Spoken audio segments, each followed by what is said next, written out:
Relembrando então sobre os diferentes tipos de aprendizado que nós temos no aprendizado de máquina, vamos iniciar aqui pelo aprendizado supervisionado, que é o que nós já vimos nas unidades anteriores da nossa disciplina, certo? Recapitulando de uma maneira rápida, o aprendizado supervisionado é aquele no qual nós temos um conjunto de exemplos de treinamento que estão divididos em diferentes classes. Nesse exemplo aqui, imagine que nós temos um conjunto de exemplos de treinamento divididos em duas classes, a classe azul e a classe vermelha, certo? Bom, então percebam que a gente já sabe de antemão quais são os exemplos que estão na classe azul e quais são os exemplos que estão na classe vermelha. A partir disso, então, desse conjunto de exemplos iniciais que nós temos, e vocês podem ver que cada um desses caras ele tem, é como se fosse um conjunto de valores. Então, esse ponto que eu estou trabalhando aqui é um ponto onde a variável x, ou x1, né? Ou a variável x é 13 e a variável y é 7.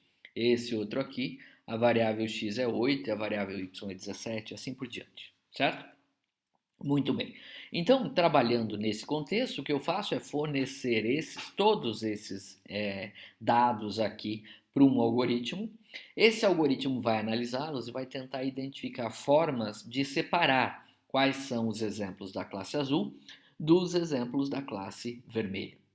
Bom, e esta separação pode ser feita, por exemplo, usando-se uma reta.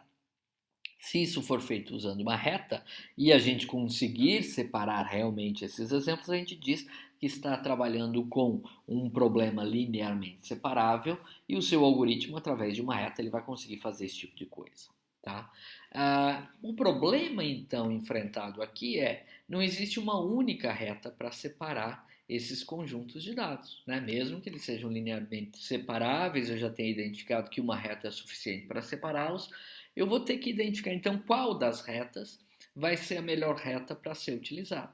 E fazendo essa busca, eu posso ter uma reta como esta, por exemplo, eu posso ter uma outra reta como esta aqui, eu posso ter outra reta assim e assim por diante. O número de retas que eu posso pôr aqui, e todas elas separando os dados azuis dos dados vermelhos, são classificadores possíveis. No seguinte sentido, se eu dissesse que esta é a reta do meu classificador, ia dizer, olha, isso aqui é o classificador, e qualquer ponto ou qualquer exemplo novo que chegue, que caia nesta área da reta, ou seja, para cima da reta, é porque eu vou classificar como classe azul. E qualquer exemplo que apareça que esteja abaixo dessa reta, eu vou classificar como exemplo vermelho. E tudo bem. Então, percebam que para esse exemplo aqui, qualquer uma destas retas que nós temos funcionaria bem, certo? E conseguiria classificar de maneira adequada o nosso problema. A nova situação que nós vamos enfrentar e começar a trabalhar aqui a partir dessa unidade, ela traz um conjunto de dados igual a esse que estamos usando aqui. Então, nas unidades anteriores e nos algoritmos simbólicos de árvore de decisão, probabilísticos de redes bayesianas ou naive Bayes, ou algébricos do KNN, por exemplo, todos eles a gente fornecia exemplos de entrada, como a gente estava vendo no slide anterior, nesse slide aqui do aprendizado supervisionado, sabendo que alguns exemplos são de uma classe e outros exemplos são da outra, certo? A gente conseguia ver se ele estava acertando ou não. A partir da unidade de hoje, a tarefa que nós vamos olhar, que é a tarefa de agrupamento, ela vai receber um conjunto de dados, ou a gente vai considerar que o conjunto de dados que a gente está recebendo, ele não traz informação sobre quem é de uma classe ou de outra. Então imagine, por exemplo, que todo mundo fosse azul, mas não porque a gente tem só um tipo de exemplo de dados aqui. Então, se eu fornecesse para o meu conjunto, para o meu algoritmo, desculpe, esse conjunto de dados de treinamento aqui, sem falar quem é de uma classe e quem é de outra, ele pode tentar procurar característica dos dados e tentar identificar que eu tenho dois grupos. Olha, me parece que eu tenho um grupo mais homogêneo aqui em cima e um outro grupo mais homogêneo aqui embaixo. E parece que eles são diferentes, né?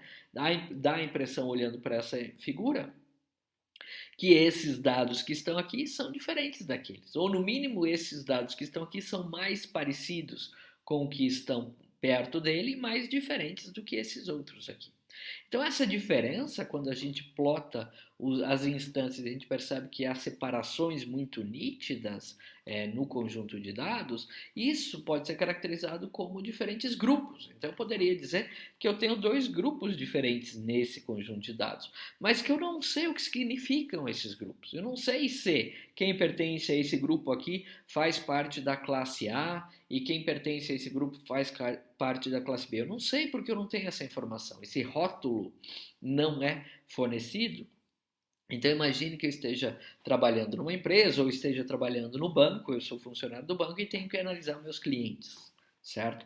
Então, e eu não tenho dentro do banco nenhum trabalho que foi feito previamente dizendo, olha, eu já conheço que aqueles clientes são os clientes bons e estes são os clientes maus. Quer dizer, eu não sei disso ainda. Imagine que meu banco nunca tenha feito esse tipo de trabalho ou de análise, certo? Se ele nunca fez, o que eu posso tentar fazer é pegar o conjunto de todos os clientes que eu tenho, os dados de todos esses clientes e tentar ver quais são os clientes mais parecidos entre si. Então aí o que eu vou estar fazendo é uma tarefa de agrupamento. Eu não quero classificar se um dado cliente ele é bom ou ele é mau cliente, ou ele é ruim, né? Não é isso. Eu quero tentar identificar em que grupo ou quais são as características que esse cliente novo tem e que são mais parecidas com um grupo de clientes que eu já tinha. E aí, se aquele grupo de clientes de repente parecer ser um grupo de interesse, eu posso inclusive pegar os especialistas do domínio e ir analisar com mais calma e até dar um nome, um rótulo para aquele grupo.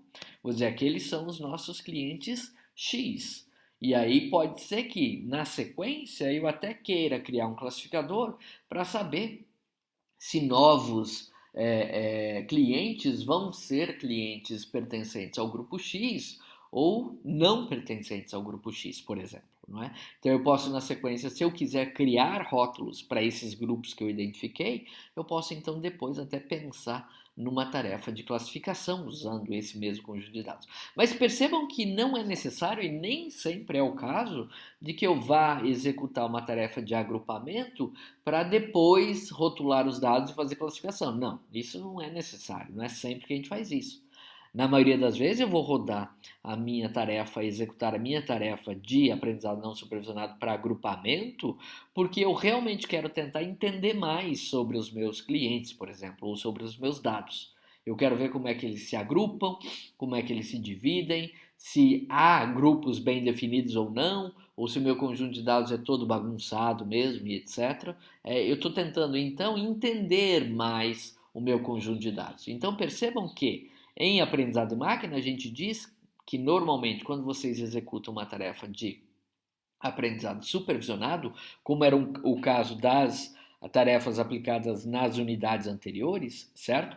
A gente está fazendo um tipo de análise de dados preditiva. A gente está querendo prever qual vai ser a classe de um novo cliente, por exemplo, que vai chegar e que eu ainda não saiba a classe dele, certo? Então eu quero prever as coisas, estou criando classificadores que vão prever qual a classe de um exemplo novo. Aqui, quando eu estou executando um algoritmo de agrupamento, então a tarefa de agrupamento, que é um aprendizado não supervisionado, na maioria das vezes o que eu estou procurando é uma análise exploratória. Então eu estou querendo explorar e entender e às vezes descrever o que é que há de característica dentro desses meus dados que eu tenho. E eu não estou querendo, por enquanto, prever o que vai acontecer, né? Eu estou querendo identificar características e entender melhor sobre esses dados. Que se forem dados dos meus clientes, por exemplo, eu quero entender melhor esses meus clientes. Antes, na verdade, de trabalhar aí a questão de querer saber quando um próximo cliente chegar, a que classe ele vai pertencer e coisa assim, certo? Então o objetivo aqui é muito mais exploratório, descritivo, entender o que está acontecendo.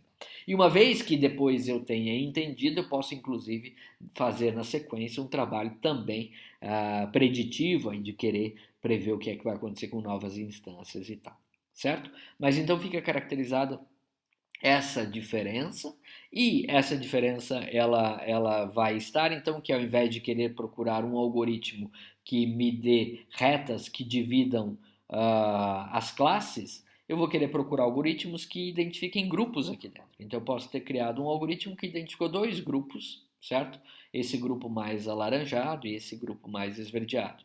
E da mesma forma, do mesmo jeito que lá na tarefa de classificação, o meu algoritmo teria várias retas, né? Ou vários classificadores possíveis, várias formas de dividir as instâncias de treinamento, aqui eu também tenho vários grupos que são possíveis para o mesmo conjunto de dados, né? Um pouco mais para cá, um pouco mais para lá, e a minha dúvida é tentar identificar qual é o melhor agrupamento que eu possa fazer para este conjunto de dados que eu estou trabalhando.